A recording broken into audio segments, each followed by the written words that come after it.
धन की लूट तो हो रही, लेकिन तुम्हें धन दिखे तब ना। नदी बही जा रही लेकिन तुम्हें प्यास लगे तब ना, तो तुम पियो। प्यासे को नदी दिखाई पड़ती, और प्यासे को नदी हजारों मील दूर भी बह रही हो तो भी वो यात्रा करके नदी तक पहुंच जाता है।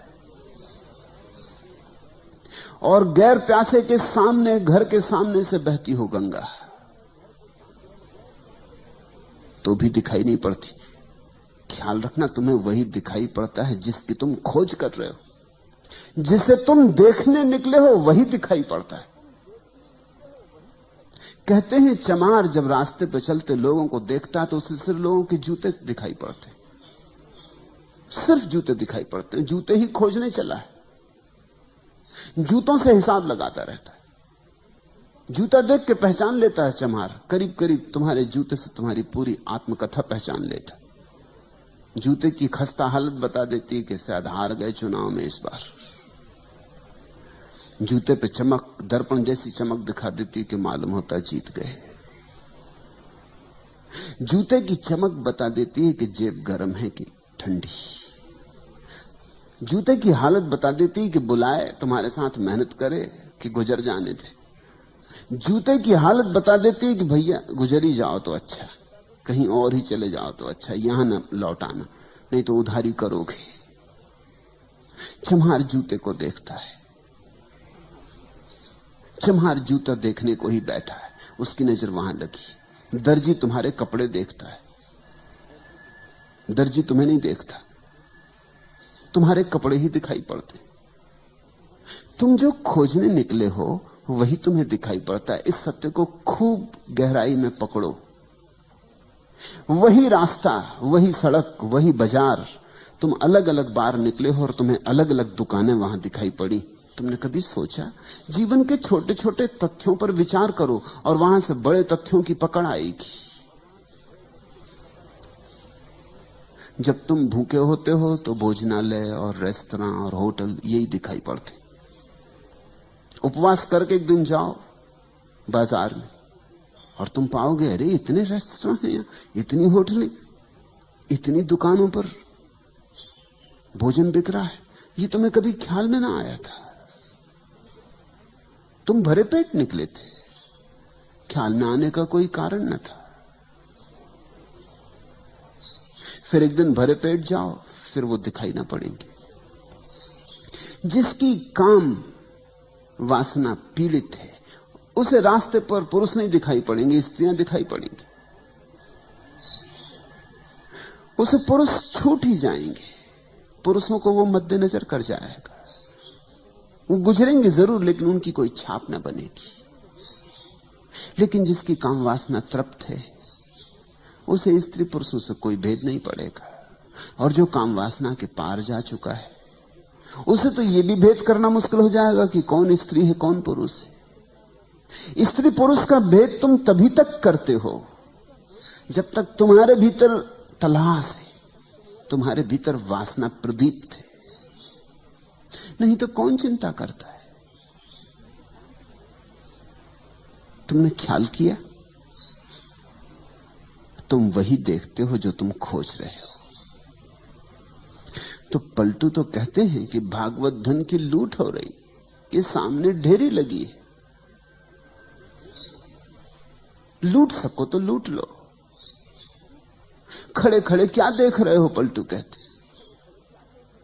लेकिन जो खड़े खड़े देख रहा है उसको वहां धन दिखाई नहीं पड़ रहा,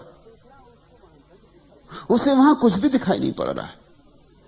या यह भी हो सकता है कि जो लूट रहे हैं वो उसे पागल मालूम होते हो, क्योंकि जब उसे धन नहीं दिखाई पड़ता और ये टूटे पड़ रहे हैं तो पागल ही तो मालूम होंगे।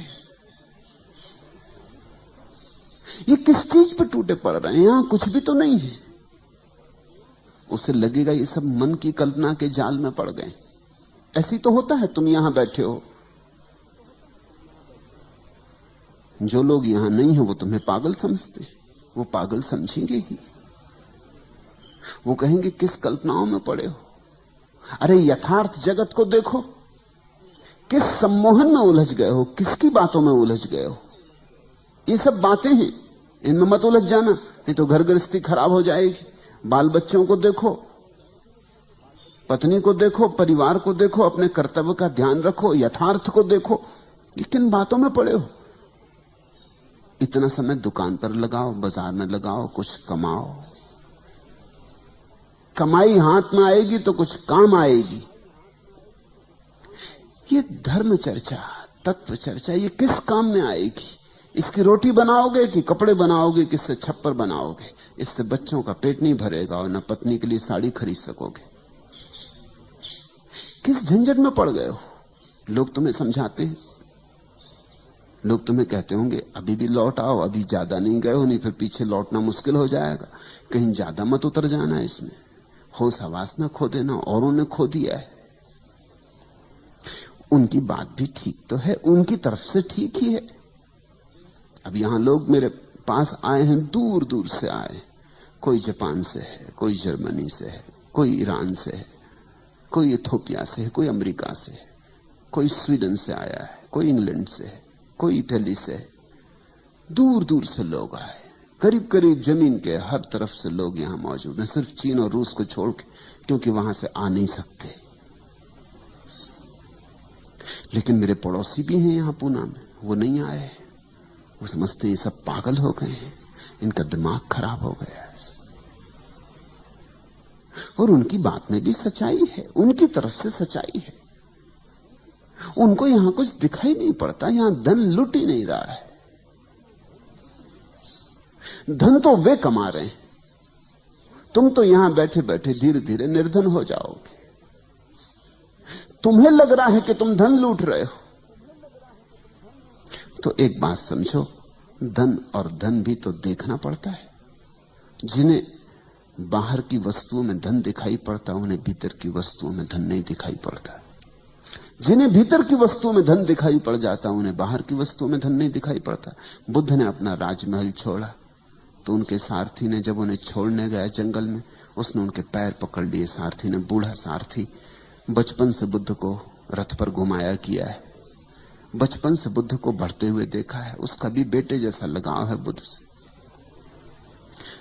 उसने बुद्ध के पैर पकड़ लिए और कहा कि ये क्या कर रहे हो, जंगल में कहां जा रहे हो?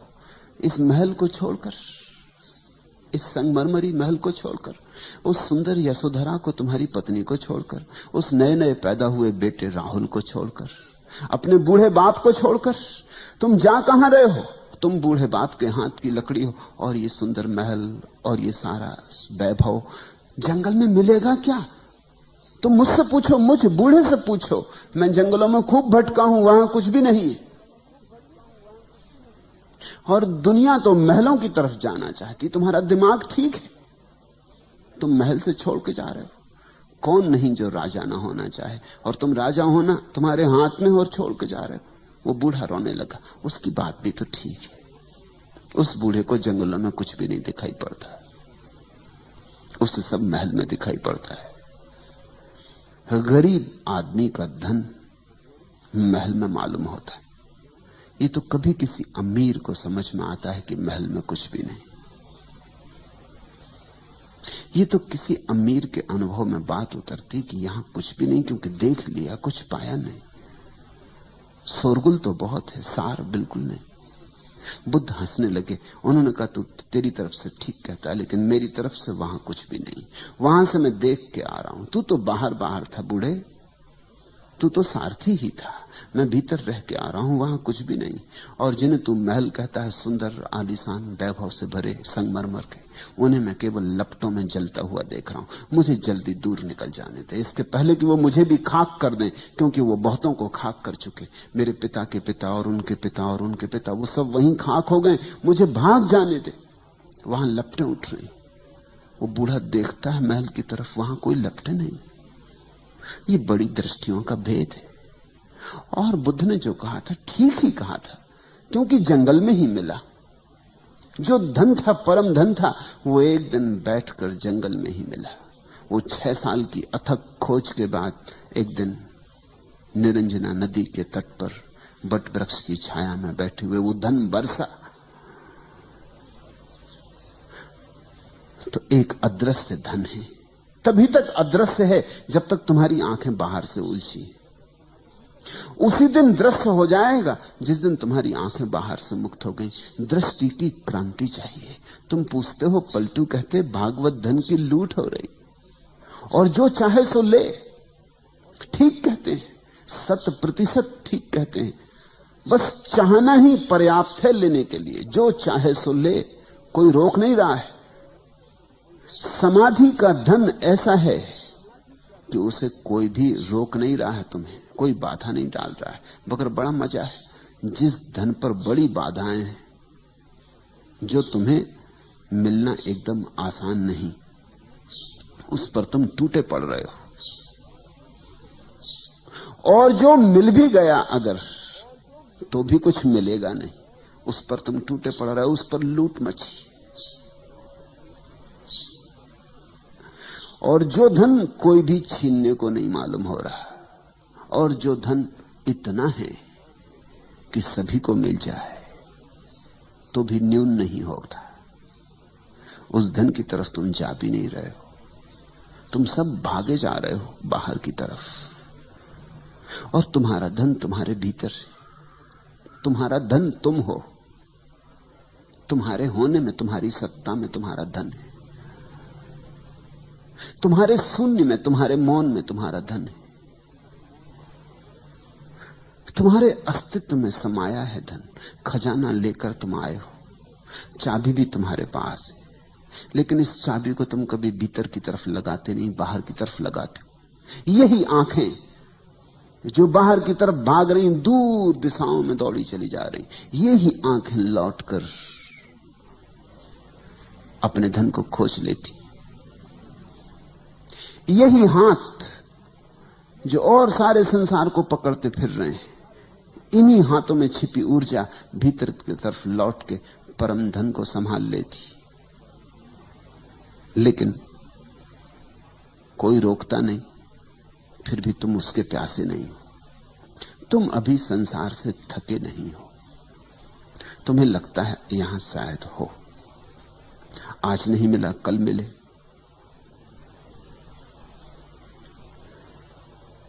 जितना मिला है शायद इतने से तृप्ति नहीं हो रही, थोड़ा और ज्यादा मिले तो तृप्ति हो जाए।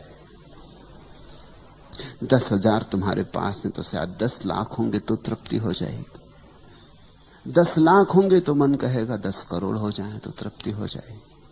और मन के फैलाव का कोई अंत नहीं। मन आंकड़े बड़े करता चला जाता है। तुम जहां रहोगे वहीं से मन के आंकड़े बाहर और भविष्य की तरफ विस्तीर्ण हो जाएंगे। मन क्षितिज की तरह फैलता चला जाता है। मन कभी भी तुम्हें ऐसा मौका न देगा कि अब आगे नहीं।